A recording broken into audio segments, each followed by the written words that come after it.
नमस्कार, मैं हूं आपके साथ अनुष्का और आप देख रहे हैं खबर का असर। जनपद मुजफ्फरनगर के मोरना में राष्ट्रीय लोकदल द्वारा आयोजित कार्यक्रम में पहुंचे पैरालंपिक एथलीट प्रीतिपाल के परिजनों को सम्मानित किया गया। मोरना के लव पैराडाइज में राष्ट्रीय युवा लोकदल की मीरापुर विधानसभा सम्मेलन का आयोजन किया गया। कार्यक्रम में पहुंचे एथलीट प्रीतिपाल के पिता अनिलपाल, बहन आकांक्षा व नेहा को युवा लोकदल की ओर से 51,000 रुपए की धनराशि देकर सम्मानित किया। लोकदल के सहारनपुर मंडल अध्यक्ष प्रभात तोमर ने कहा कि भारत की बेटियों और युवाओं को प्रीतिपाल से प्रेरणा लेनी चाहिए। प्रीतिपाल ने 2 बार कांस्य पदक जीतकर भारत के इतिहास में एक नया पन्ना जोड़ा है। युवाओं को नशे का त्याग करके मंजिल की ओर कदम बढ़ाना चाहिए। लोकदल महिला प्रकोष्ठ राष्ट्रीय अध्यक्ष मनीषा अहलावत ने कहा कि प्रीति ने प्रदेश के साथ साथ देश का भी नाम रोशन किया।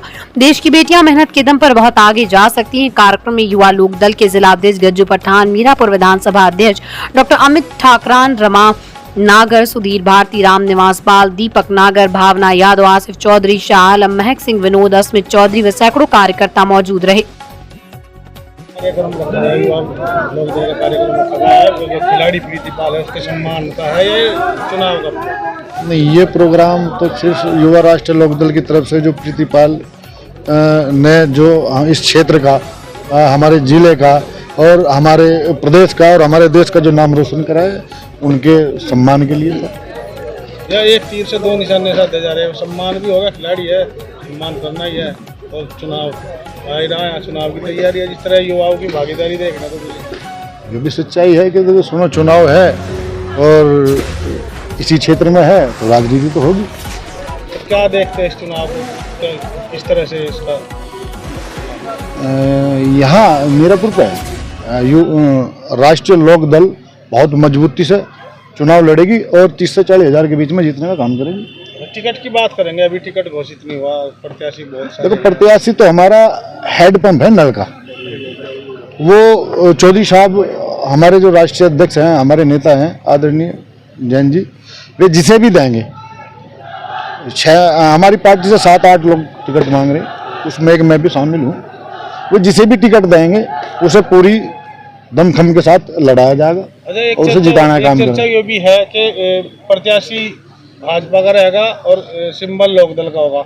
इसी को लेकर भाजपा के भी कम से कम सैकड़ों लोगों ने नवे लगते चुनाव लड़ेंगे। देखो, ये तो मैं नहीं कह सकता। देखो, ये तो मेरे जो नेता हैं आदरणीय जैन चौधरी जी, ये तो राष्ट्रीय लेवल का काम है। मैं तो उनका एक छोटा सा मजबूत कार्यकर्ता हूँ और इसी क्षेत्र में जब से चुनाव का सिलसिला शुरू हुआ तब से बराबर कंटिन्यू काम कर रहा और पार्टी की तरफ से ड्यूटी लगाई गई थी पहले भी और अभी भी लगातार संघर्ष जारी है। गज्जू जी, एक बात बताइए, कभी सपा के साथ कभी भाजपा के साथ, अपने पैरों पर कब खड़ी होगी पार्टी? हम अपने पैरों पे ही हैं। देखो सुनो, चौधरी चरण सिंह, चौधरी अजीत सिंह और जैन चौधरी एक विचारधारा का नाम है। देखो, ये राजनीति है, कहीं ना कहीं आदमी को गठबंधन या समझौता करना पड़ेगा। गैर पैरों पर उड़ने वाली हद से हद दीवारों तक एक लाइन है, कब तक उड़ेगी? नहीं, गैर कहाँ है भाई? देखो, राष्ट्रीय लोकदल अब हमारा गठबंधन एनडीए के साथ है, तो दो परिवार थे, एक साथ मिलकर काम कर रहे हैं, गैर कहाँ रह गए? जिस तरह मुस्लिम मतदाताओं की बात करें कि पिछले चुनाव में पूरी तरह से राष्ट्रीय लोकदल और समाजवादी पार्टी गठबंधन में गया था, तो मुस्लिम अब भी समाजवादी पार्टी से दूर नहीं भाग रहा। राष्ट्रीय लोकदल का बीजेपी के साथ गठबंधन, देखो तो यहाँ मतलब राष्ट्रीय लोकदल से 2 मुस्लिम जाता दिखाई दे रहा। इस प्रोग्राम में अभी तुमने देखा होगा लगभग 40 से 50% मुसलमान थे। आप अभी भी खड़े हैं मेरे चारों तरफ, ये चौधरी साहब हैं, ये शाह आलम जी हैं, ये हैं। तो सुनो, ये युवा राष्ट्रीय लोकदल के साथ पहले भी मुस्लिम समाज खड़ा था। मेरे हिसाब से आज भी बहुत मजबूती के साथ खड़ा, क्योंकि मैंने पहले भी बताया था अभी कि चौधरी चरण सिंह और चौधरी अजीत सिंह और जैन चौधरी एक विचारधारा का नाम है। एनडीए के साथ हमारा गठबंधन है, वे हमारे बराबर के साथी हैं। बाकी विचारधारा तो हमारी देखो चौधरी चरण सिंह वाली है। ठीक है। युवा मोर्चा कार्यक्रम रखा है प्रीतिपाल के सम्मान में, क्या कहना चाहेंगे? इस बेटी ने क्या कर दिया? देखिए, मैंने पहले अभी कहा कि जो प्रीति ने किया है, देश का मान बढ़ाया, 1 बार नहीं 2 बार।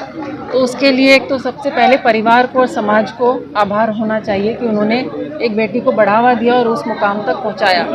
और देश की तरफ से हमारे युवा लोकदल की तरफ से एक सम्मान समारोह किया गया जो बहुत ही अच्छी पहल है, सराहनीय है। इससे हौसला बढ़ता है बच्चियों का, करना चाहिए।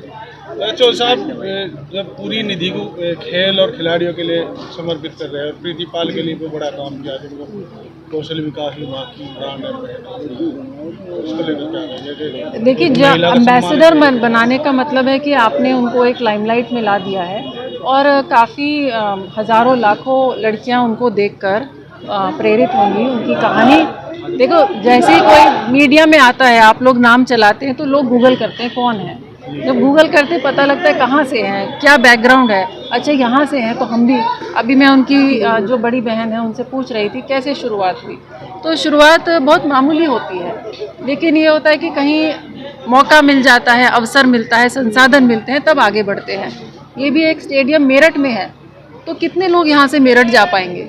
तो हमारे जो माननीय मंत्री जी हैं जयंत चौधरी जी, उनका जब वो राज्यसभा में थे तब भी यही पहल थी। मुजफ्फरनगर के सावटू में उन्होंने एक स्टेडियम के लिए निधि दी और अब भी तमाम जगह यही काम चल रहा है कि किसी तरह युवा को खेल में लाया जाए। इससे आय भी बढ़ती है और मान भी बढ़ता है। मनीषा जी, राज्य में उपचुनाव होने हैं, आप चाहती हैं कि महिलाओं को यहाँ से टिकट मिले, ऐसा कुछ भागीदारी हो उनकी? जी बिल्कुल, मैं महिला आयोग की सदस्य अभी मनोनीत हुई हूँ और मेरा राजनीति में आने का कारण भी यही है कि महिलाओं की जो हिस्सेदारी है वो राजनीति में बढ़ाई जाए। अगर तो प्रीति पाल जी को टिकट दे दिया जाए? हाँ बिल्कुल दिया जाए, क्यों नहीं दिया जाए। ये तो अब हमारे नेताओं का निर्णय है, लेकिन प्रीति पाल जी से भी तो आप पूछिए क्या वो राजनीति में आना चाहती हैं। अच्छा, जिस तरह उपचुनाव है, अब पूरा फोकस राष्ट्रीय लोकदल का मीरापुर सीट पे है, तो क्या लगता है इस बार क्या परिणाम? देखिए, पार्टी का फोकस हर उस सीट पे होगा जहाँ से हम उपचुनाव लड़ेंगे, लेकिन मीरापुर में क्योंकि हमारे चंदन चौहान जी ने खाली करी है ये सीट, वो सांसद बन चुके हैं, तो इसलिए क्योंकि पार्टी पहले से यहाँ मजबूत है तो आप यहाँ पे ज़्यादा फोकस देखेंगे, जाहिर है। नेहा है, मैं प्रीति की बड़ी सिस्टर। अच्छा, बड़ी बहन हो आप। तो आज यहाँ प्रीति के लिए सम्मान कार्यक्रम रखा गया, कैसा लग रहा है? बहुत ज़्यादा खुशी हो रही है। आप सब लोग इकट्ठे हुए हैं यहाँ पे और काफ़ी टाइम हो चुका है आपको वेट करते हुए भी, तो बहुत ज़्यादा खुशी हो रही है। उसी के लिए मैं आप सब लोगों का धन्यवाद करना चाहूँगी तहे दिल से, और माफ़ी भी चाहूँगी कि प्रीति यहाँ आ नहीं पाई क्योंकि उसको मुंबई के अंबानी जी के फंक्शन में उसको जाना पड़ा है। इंस्टेंटली प्लान बना है, इमीडिएटली फ़ोन आया तो वो वहाँ पे गई आज। जयंत चौधरी ने प्रीति को कौशल विकास विभाग का ब्रांड एम्बेसडर बनाया, तो क्या कहना चाहेंगे? उसके लिए मैं जयंत चौधरी जी का धन्यवाद करना चाहूँगी। तो क्या अभी सोचा था आपने कभी कि आप? नहीं सर, ऐसा तो नहीं कुछ सोचा था कि जयंत चौधरी सर ऐसा कुछ उसको एम्बेसडर बनाएंगे, लेकिन हाँ इतना सोचा था कि मेडल तो आना ही आना है। ब्रॉन्ज मेडल, ब्रॉन्ज नहीं, हमने ये सोचा था कि उसका गोल्ड, सिल्वर, ब्रॉन्ज तीनों में से एक ना एक मेडल तो आना ही है। प्रीति की मेहनत पर भरोसा था? हाँ जी बिल्कुल। बहुत अच्छा लग रहा है, बढ़िया लग रहा है, बहुत ठीक है। आपका बहुत अच्छा लग रहा है। क्या कारण है प्रीति नहीं आ पाई? प्रीति बॉम्बे गई है, इस वजह से नहीं आ पाई। क्या प्रीति जी का राजनीति में आने का कोई? नहीं सर, नहीं ऐसे कोई, उसको पॉलिटिक्स में बिल्कुल भी पॉलिटिक्स में कोई ऐसी कोई चीज़ नहीं है, और नहीं हम चाहते हैं कि पॉलिटिक्स में आए। आगे धन्यवाद। थोड़ा ही बोलना चाहूँगी, वो आज मुंबई के इंस्टेंटली उसका प्लान बनाई, इमीडिएटली अंबानी के फंक्शन में उसको जाना पड़ गया है, तो उसके लिए मैं आपसे इंस्टेंटली जाना पड़ा है। उसको बहुत दुख है कि वो यहाँ पे नहीं आ पाई है, तो उसके लिए मेरे को भी बहुत, मैं हृदय से आपसे सभी से माफी मांगना चाहूँगी and thank you so much for all. दिया समाज को कि बेटियां भी किसी से कम नहीं है। आजकल देखता हूं कि लड़कों को बहुत तवज्जो दी जाती है, बेटियों को कम तवज्जो दी जाती है घरों पे, मगर प्रीति पाल उनके लिए एक उदाहरण है कि किसी बच्चे में अगर लगन हो मेहनत करने की तो वो आगे किसी चीज में बढ़ सके। अपने परिवार की तरफ से मैं उन्हें पूर्ण भाव से बहुत बहुत धन्यवाद, उनका आभार प्रकट करता हूँ और बहुत बहुत धन्यवाद।